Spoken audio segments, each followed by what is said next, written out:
তোমার সমস্ত আমল নষ্ট হয়ে যাবে, তোমার সমস্ত ভালো কাজ নষ্ট হয়ে যাবে এবং অবশ্যই তুমি ক্ষতিগ্রস্তদের অন্তর্ভুক্ত হবে। সুপ্রিয় ভাই এবং বোন, শিরক এমন অপরাধ যে জীবনের সমস্ত ভালো আমল নষ্ট হয়ে যাবে। এজন্য যদি জীবনে যদি শিরক হয়ে থাকে, এর জন্য বেঁচে থাকতে আল্লাহ তাআলার কাছে ক্ষমা প্রার্থনা করুন। অন্যথায় শিরকের অবস্থায় মরে গেলে আল্লাহ তার জন্য জাহান্নাম ঘোষণা করেছেন এবং আল্লাহ ওই শিরককারীকে ক্ষমা করবেন না। সূরা নিসা 4 নম্বর সূরার 48 এবং সূরা মাইদা 5 নম্বর সূরার 72 নম্বর আয়াত দ্রষ্টব্য। সুপ্রিয় ভাই এবং বোন, আমি আপনাদের বলছিলাম মুশরিকরাও বিপদে পড়লে আপনার আল্লাহর কাছে প্রার্থনা করত। আর আমরা কেউ বলতে পারেন এখানে কাজী সাহেব আমরা আসলে আহলে হাদিস, আমরা ওই কবরেও যাই না আর জ্যোতিষীর কাছেও যাই না, কবরেও যাই না, জ্যোতিষীর কাছেও যাই না, তো আমাদের শিরক নেই। কথা খুব মনোযোগ দিয়ে শুনুন। আমরা শুধু ওটাকেই শিরক ভেবেছি, ওটাকেই শিরক ভেবেছি। কথা খুব মনোযোগ দিয়ে শুনুন।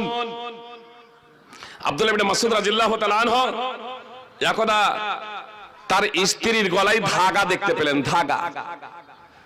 আমার মা বোনেরাও বিভিন্ন জায়গায় কখনো মসজিদের ইমামের কাছেও আবার চলে যান, হয়তো কোনো ইমাম ওয়াজ আনতে কিছু তাবিজ দিয়ে দেন, শালপাতা পড়ে দিয়ে দেন, বাঁশের পাত পড়ে দিয়ে দেন, যে এগুলো শিরক, ধাগা পড়ে দিয়ে দেন, এগুলো শিরক। যায়েনব রাদিয়াল্লাহু তাআলা আনহা বলছেন আব্দুল্লাহ ইবনে মাসউদ রাদিয়াল্লাহু তাআলা আনহু তার স্ত্রীর গলায়, যায়েনবের গলায় একটা ধাগা দেখলেন, ধরে সঙ্গে সঙ্গে ছিঁড়ে ফেলে দিলেন আর বললেন আমি রাসূল সাল্লাল্লাহু আলাইহি সাল্লামকে বলতে শুনেছি ইন্নার রুকা ওয়াত তামাইমা ওয়াত তাওয়ালাতা শিরক, নিশ্চয় কুফর শিরক দ্বারা ঝাড়ফুঁক করা, তন্ত্র মন্ত্র দ্বারা ঝাড়ফুঁক করা এবং মাদুলি হলো শিরক। যায়েনব রাদিয়াল্লাহু তাআলা আনহা বলছেন আরে আপনি এটা ছিঁড়ে ফেলে দিলেন, আমার চোখে যন্ত্রণা হচ্ছিল, আমার চোখে ব্যথা হচ্ছিল, আমি এক ইহুদির কাছে গিয়ে এই ধাগাটা পরে নিয়েছি, আর যখন পরে নিয়ে এই ধাগাটা গলায় পড়েছি তখন আমার ব্যথা দূর হয়ে গেছে, তখন আমার ব্যথা দূর হয়ে গেছে। তো আব্দুল্লাহ ইবনে মাসউদ রাদিয়াল্লাহু তাআলা আনহু বলছেন যাকা আমালু শয়তান, এটা শয়তানের কর্ম ছিল। আসলে যে তোমার চোখের অসুখ হয়েছিল এমনটি না, আসলে তোমার চোখে অসুখ হয়েছিল এমনটি না, আর তুমি মিথ্যা কথা বলছো এমনও না, আসলে তুমি চোখের যন্ত্রণা অনুভব করেছো, যাকা আমালু শয়তান, আসলে সেটা শয়তানের কর্ম ছিল। আর তুমি নিজেই যখন শয়তানি কর্মটা করতে শুরু করে দিয়েছো, এই মাদুলি ঝুলিয়ে নিয়েছো, ধাগাটা বেঁধে নিয়েছো, তো এই ধাগাটা বেঁধে নেওয়ার কারণে তোমার যে তুমি যে শিরক করতে শুরু করেছো, শয়তান বলছে আমার কাজ তো এখন নিজেই শুরু করে দিয়েছে, তো শয়তান তোমার কাছ থেকে চলে গেছে। কখনো কখনো বাতিল পন্থায়ও কিছু উপকার হয় আর এতেই মানুষ ধোঁকায় পড়ে যায়। সুপ্রিয় ভাই এবং বোন, কখনো এটা করবেন না। আব্দুল্লাহ ইবনে মাসউদ রাদিয়াল্লাহু তাআলা আনহু বলেন ওই বাতিল পন্থায় ওই শিরক না করে তুমি যদি তার পরিবর্তে এই কথাটা বলতে আযিবিল বাস রব্বান নাস ইশফি আনতা শাফি লা শিফা ইল্লা শিফাউকা লা ইউগাদিরু সাকামা, তাহলে তোমার ওই চোখের ব্যথা দূর হয়ে যেত, শয়তান চলে যেত। সুনানে আবি দাউদ হাদিস নম্বর 3883।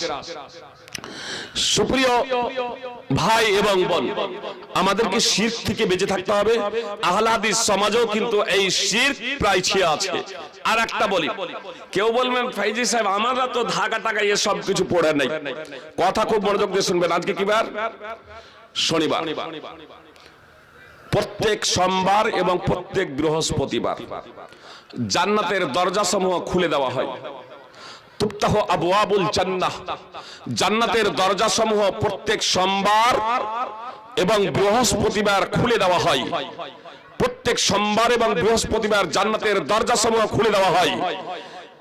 আর তারপরে আল্লাহ প্রত্যেক তার সেই বান্দাকে ক্ষমা করে দেন যেই বান্দা আল্লাহর সাথে কোনো কিছুকে শরীক করে নাই।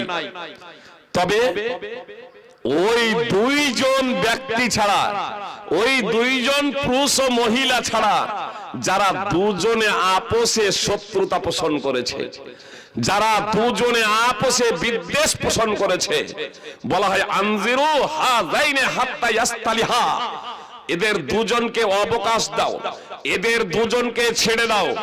এখন এদের ক্ষমা করা হবে না যতক্ষণ না তারা নিজেরা নিজেদের সংস্কার সংশোধন করে নেবে, যতক্ষণ না নিজেরা নিজেদের সমঝোতা করে নেবে, যতক্ষণ পর্যন্ত দুইজন ব্যক্তি, দুইজন পুরুষ, দুইজন মহিলা একে অপরের সাথে, পুরুষ পুরুষ হোক অথবা মহিলা মহিলা হোক, অথবা স্বামী স্ত্রী হোক অথবা বাপ বেটা হোক, অথবা মা বেটি হোক, মা ও কন্যা, পিতা পুত্র, অথবা জায়ে জায়ে, অথবা জায়ে ননদে, অথবা ভাই ভাই, অথবা ভাই বোনে, অথবা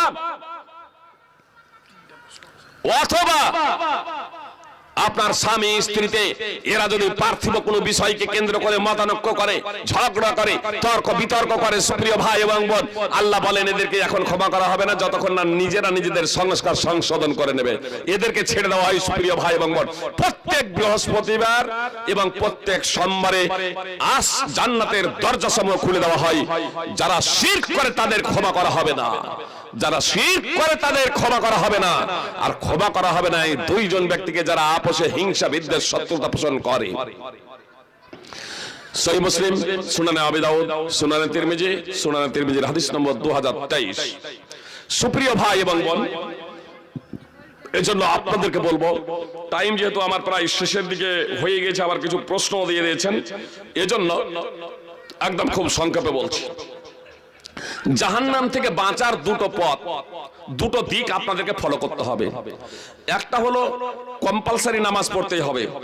কেউ যদি বলেন যে নামাজ পড়বো না, বা নামাজ গড়িবসি করছেন, সুস্তি অবহেলার কারণে নামাজ পড়ছেন না, তাহলে এটা ওই এক প্রকারের শিরক। তার কারণ প্রবৃত্তিকে প্রাধান্য দিচ্ছেন। আল্লাহ বলছেন আর আইতা মানিত তাকাজা ইলা ওয়া হাওয়া, আর আইতা মানিত তাকাজা ইলা ওয়া হাওয়া। মুহাম্মদ সাল্লাল্লাহু আলাইহি সাল্লাম, তুমি কি তাকে দেখোনি যে নিজের প্রবৃত্তিকে ইলা বানিয়ে নিয়েছে, উপাস্য বানিয়ে নিয়েছে? সূরা ফুরকান 25 নম্বর সূরার 43 নম্বর আয়াত। সুপ্রিয় ভাই এবং বোন, তো এখানে আল্লাহ স্পষ্টভাবে বললেন যে তুমি কি তাকে দেখোনি, তার সম্পর্কে অবগত নাও যে নিজের প্রবৃত্তিকে এলা বানিয়ে নিয়েছে। অত্র আয়াতের তাফসিরে ইবনে আব্বাস রাদিয়াল্লাহু তাআলা আনহু বলছেন যে মুশরিকরা এক যুগ ধরে একটা সাদা পাথরের উপাসনা করত। যখন তার থেকে একটা ভালো পাথর দেখতে পেত, তখন ওই পাথরটাকে ছেড়ে দিয়ে ভালো পাথরের উপাসনা শুরু করে দিত। সুপ্রিয় ভাই এবং বোন, যার উপাসনা করা হয় সে হলো উপাস্য, যার ইবাদত করা হয় সে হলো মাবুদ। তো এখানে পাথরের উপাসনা করা হচ্ছে। তো আল্লাহ বলতেন পাথরের কথা, যে পাথরকে উপাস্য বানিয়ে নিয়েছে, তুমি কি তাকে দেখো নাই যে পাথরকে উপাস্য বানিয়ে নিয়েছে? কিন্তু এ কথা না বলে আল্লাহ কি বললেন, তুমি কি তাকে দেখো নাই যে নিজের প্রবৃত্তি নাফসানি খায়সাতকে উপাস্য বানিয়ে নিয়েছে? এ কথা কেন বললেন? আসলে একটা পাথরের যে উপাসনা করছিল, এটা কার নির্দেশ? প্রবৃত্তির নির্দেশ, মানুষের মনের নির্দেশ। মানুষ ইচ্ছাকৃতভাবে নাফসানি খায়সাতের অনুসরণ করে সে ওই পাথরের উপাসনা করেছে। আর একটা পাথরকে ছেড়ে দিয়ে যে আরেকটা পাথরের উপাসনা করছে, এটা আল্লাহর নির্দেশে না, এটাও তার মনের নির্দেশে। তো এখানে হুকুমদাতাকে, মেন হুকুমদাতা হলো তার মন। এজন্য মনকে এখানে বলা হয়েছে যে তার প্রবৃত্তি, তার মন হলো এখানে এলা, উপাস্য। সুপ্রিয় ভাই এবং বোন, নামাজ ছেড়ে দেওয়া এটা শিরক, এটা হাদিস দ্বারাই প্রমাণিত। সুনানে ইবনে মাজাহ হাদিস নম্বর 1080, সনদ ওয়াসুল ইতিকাদ আহলে সুন্নাত ওয়াল জামাত হাদিস নম্বর 1521, নামাজ ছেড়ে দেওয়া এটা তো শিরক। আর সুপ্রিয় ভাই এবং বোন, নামাজ যে ছেড়ে দিচ্ছি এটা কার নির্দেশে? এটা প্রবৃত্তির কথা শুনে, প্রবৃত্তির অনুসরণ করে। সুপ্রিয় ভাই এবং বোন, এই যে শিরক যে করছি, এই বেনামাজিদের ক্ষমা হবে না, ক্ষমা হবে না যদি আপোষে মেল মহব্বত থাকে, পরস্পরে যদি সুন্দর আচরণ থাকে। সুপ্রিয় ভাই এবং বোন, এবং কবরের কাছে, মূর্তির কাছে মাথা নত নাও করে, এদেরকে আল্লাহ ক্ষমা করবেন না। ওই হাদিসের মানদণ্ডে এরা উত্তীর্ণ হবে না। তার কারণে এরা শিরক করেছে, এরা প্রবৃত্তির অনুসরণ করেছে। এজন্য যারা কথা শুনছেন সুপ্রিয় ভাই এবং বোন, আমি আপনাদেরকে বলবো যে নিজেদের জীবনে পরিবর্তন নিয়ে আসুন। খুব সংক্ষেপে দুটো কথা বলি। আমাদেরকে নামাজ অবশ্যই পড়তে হবে। ঈমান, প্রথমত ঈমান কি কি এগুলো জানতে হবে। ঈমানের 6টি রুকুন আছে। ব্যাখ্যা বিশ্লেষণ আজকে দেওয়া সম্ভব হলো না, কখনো সম্ভব হলে পরবর্তীতে আমি দেব ইনশাআল্লাহ। আর আমি সভাপতি সাহেবকে বললাম যে আজকে আমাদের মূল্যবান সময়গুলো আমাদের শেষ হয়ে যায়, মাগরিবের পরে আপনার লোক থাকেন না। সভাপতি আমাকে বললেন যে লোকই থাকবে না, 9টা বেজে যাবে যাবে, তবুও দেখা যাবে 50টা লোকজন জমা হবে না। এজন্য আমি চ্যালেঞ্জ সহকারে এটা গ্রহণ করে নিয়েছিলাম যে আমাকে এশার নামাজের পরে পরে দিয়ে দেওয়া হোক, দেখি লোকজন জড়ো হয় কিনা। আমি আশা করব কমিটির ধারণা পরিবর্তন হবে ইনশাআল্লাহ। আমাকে দেন আসরের পরে, আমি বক্তব্য নেব, কিন্তু হঠাৎ আসরের পরে দিয়ে দেবেন না, টাইমে লিখে দেবেন। জি, দূর দূরান্ত থেকে মানুষ আসতে চায় কিন্তু আসতে পারে না, আসতে গেলে যেতে হবে এটাও ভাবে। আপনারা এত রাত্রে ওরা আসবে তো যাবে কেমনে, সাইকেলে মোটরসাইকেলে ঠান্ডার সময় যেতে পারবেন না। আপনি যখন টাইম উল্লেখ করবেন আসরে, আমি এটা আমাকে দিয়ে বুঝালাম, আমি শুধু না, কাবার ইমামও যদি আসেন আর টাইম যদি উল্লেখ যদি না করেন তাহলে কিন্তু লোকজন জমা হবে না। মনে করবেন কাবার ইমামকে ডেকেছেন মানে রাত্রি 1টাতে দেবেন, হবে না লোকজন। টাইম উল্লেখ করতে হবে এবং প্রথমেই ভালো আলোচক দেন। প্রথমে আসলে আমরা ভালো আলোচক দিচ্ছি না, ফলে লোকজন উপস্থিত হচ্ছে না। তো আমাদেরও কিছু ত্রুটি আছে, আমরা নিজেরা সংস্কার এবং সংশোধন করে নিই। সুপ্রিয় ভাই এবং বোন, আমি দুটো কথা বলবো আপনাদের। শুধু নামাজ, রোজা, হজ, যাকাত করলেই হবে না। প্রথমত আপনাদের বলি, নামাজ, রোজা, হজ, যাকাত এগুলো আমাদের করতে হবে। যার উপরে ফরজ হয়ে গেছে, নামাজ ফরজ হয়ে গেছে, নামাজ পড়তে হবে। রোজা ফরজ হয়ে গেছে, রোজা করতে হবে। আপনার যাকাত ফরজ হয়ে গেছে, যাকাত দিতে হবে। হজ ফরজ হয়ে গেছে, হজ আদায় করতে হবে। যা ফরজ হয়ে যাবে তাই আপনাকে করতে হবে। সুপ্রিয় ভাই এবং বোন, জাহান্নামে যারা যাবে সাকার নামক, জিজ্ঞেস করা হবে মা সালাকাকুম ফি সাকার, তখন তারা বলবে ক্বালু লাম নাকু মিনাল মুসাল্লিন, সাকার নামক জাহান্নামে তোমাদের কিসে নিক্ষেপ করেছে? তখন তারা বলবে আমরা নামাজি ছিলাম না। সূরাতুল মুদ্দাসির 74 নম্বর সূরার 42 এবং 43 নম্বর আয়াত। যারা 5 ওয়াক্তের নামাজ পড়ে না যে সমস্ত ভাই বোনেরা, তারাকে জিজ্ঞেস করেন যে আপনি নামাজি না বেনামাজি? তারা নিজেরাই বলবে আমরা বেনামাজি। সবাই বলবে বেনামাজি। 5 ওয়াক্তের যে নামাজি নামাজ বলবে আমি বেনামাজি। সুপ্রিয় ভাই এবং বোন, ও বেনামাজি। তো বেনামাজি জাহান্নামে যাবে, এটা আমার কথা না, আল্লাহ কোরআনে বলেছেন। মুহাম্মদ সাল্লাল্লাহু আলাইহি সাল্লাম তার অবিয়বক্ষ নিঃসৃত বাণীতে বলেছেন। সুপ্রিয় ভাই এবং বোন, এই বেনামাজিদেরকে নামাজি বানানোর জন্য আমাদেরও দায়িত্ব এবং কর্তব্য আছে, কঠোর পরিশ্রম করতে হবে। সুপ্রিয় ভাই এবং বোন, কথা যারা শুনছেন তারা আজ থেকে নামাজি হয়ে যাওয়ার সিদ্ধান্ত গ্রহণ করুন, নামাজি হয়ে যাওয়ার সিদ্ধান্ত গ্রহণ করুন। সুপ্রিয় ভাই এবং বোন, যে আজকেই নিজেদের জীবনে নামাজ প্রতিষ্ঠিত করব। আর নামাজ শুধু পড়লেই হবে না, নামাজ, রোজা, হজ, যাকাত এগুলো তো করতে হবে, এগুলোকে আবার টিকিয়ে রাখতে হবে। মানে নামাজ পড়বো, মিথ্যা কথা বলবো না, নামাজ পড়বো, চুরি করব না, নামাজ পড়বো, কারোর সাথে প্রতারণা করব না, ধোঁকাবাজি করব না, নেশাদার দ্রব্য সেবন করব না। তারপরেও জেনে রাখুন যে কারো দ্বারা যদি চুরি হয়ে যায়, কারো দ্বারা যদি আপনার নেশাদার দ্রব্য সেবন হয়ে যায়, কারো দ্বারা যদি পাপ যদি হয়ে যায়, আল্লাহর কাছে ক্ষমা করবেন। আল্লাহ তাআলা ইচ্ছা করলে ক্ষমা করতে পারেন। তাহলে জেনে শুনে পাপ না করার সিদ্ধান্ত গ্রহণ করবেন। তার কারণ জীবনের কোনো গ্যারান্টি নেই। আপনি নেশাদার দ্রব্য সেবন করতে যাচ্ছেন, ওই মুহূর্তে মৃত্যু হয়ে গেল, জি হতে পারে। আপনি চুরি করতে যাচ্ছেন, মৃত্যু হয়ে গেল। আপনি জিনা ব্যভিচার করতে আছেন, ওই সময় আপনার মৃত্যু হয়ে গেল, হতে পারে। এজন্য পাপের ধারে কাছেও কখনো যাবেন না। সুপ্রিয় ভাই এবং বোন, আপনাকে ভালো কাজগুলো করতে হবে।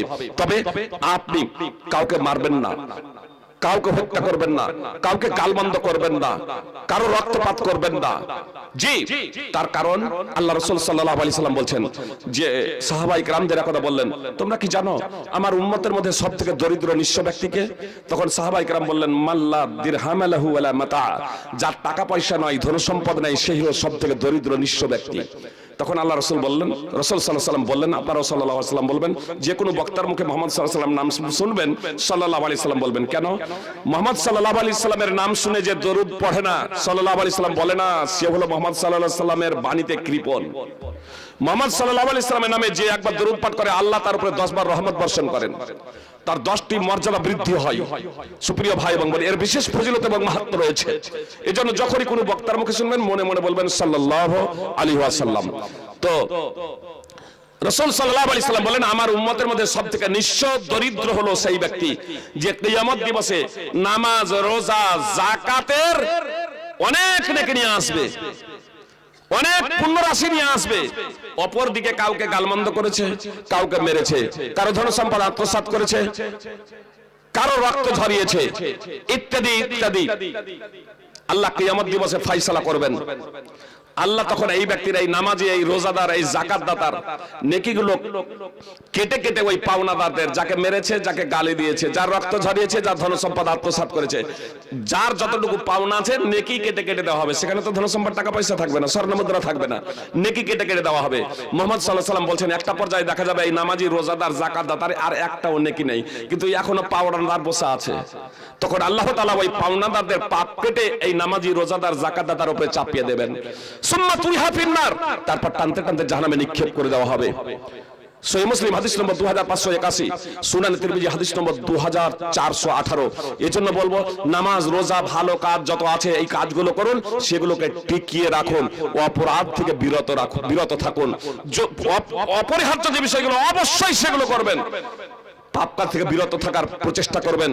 আপনি খুব নামাজি হলেন, মানে ফরজ নামাজ তো পড়েন, খুব নামাজ পড়ছেন, রোজাও রাখছেন, নফল নামাজ রোজাও খুব রাখছেন, নফল রোজাও খুব রাখছেন, যাকাত আদায় করছেন, প্রচুর দান খয়রাত করছেন, আর এই ধন গৌরবের কারণে আপনি লোকজনকে এরকম কষ্ট দিচ্ছেন, টিটকারি মানছেন, যে উপহাস করছেন, ব্যঙ্গ বিদ্রুপ করছেন, এমন যদি হয় লোকজনকে জবানের দ্বারা মুখের দ্বারা কষ্ট দিচ্ছেন, এমন যদি হয় তাহলে